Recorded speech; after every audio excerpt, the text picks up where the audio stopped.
আচ্ছা, তোমরা কখনো পাগলের মতো এরকম বৃষ্টির মধ্যে নাচানাচি করেছো? আমি কেন করলাম সেটা তোমাদের পুরো ভিডিও শেষে জানতে পারবে।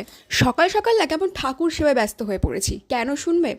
মা প্রত্যেকবার পূর্ণিমাতে এরকম সিন্নি ফল এগুলো দেয় গুরুদেবকে, কিন্তু এইবার গুরু পূর্ণিমাতে মা দিতে পারিনি, তাই সেই দায়িত্বটা এসে পড়েছে আমার ঘাড়ের ওপরে। ব্যাস, দায়িত্ব যখন পড়েছে তখন পালন করা আবশ্যিক। সিন্নি মেখে সমস্ত ফল গুছিয়ে একেবারে গুরুদেবের সামনে নিবেদন করেছি। মায়ের মতো হয়তো পরিপাটি করে পারিনি বটে, তবে ঠাকুর এটাতে নিশ্চয়ই অ্যাডজাস্ট করে নেবে। কি বলো তোমরা? আর এই গুরু পূর্ণিমাটা না রবিবার পড়েছিল, আর রবিবার মানেই কিন্তু বাড়িতে চিকেন হওয়ার দিন, আর তার সঙ্গে ছুটির দিনও বটে।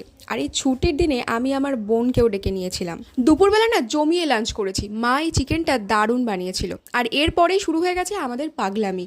শাড়ি পরে সেজে গুজে ছাদে চলে গেছি, দুটো ছবি তুলবো, কিছু রিলস বানাবো এই উদ্দেশ্যে। তবে সেখানে হলো এক বিপত্তি, শুরু হয়ে গেল বৃষ্টি। সেই দিনের বৃষ্টিটা এমন ছিল, কিছু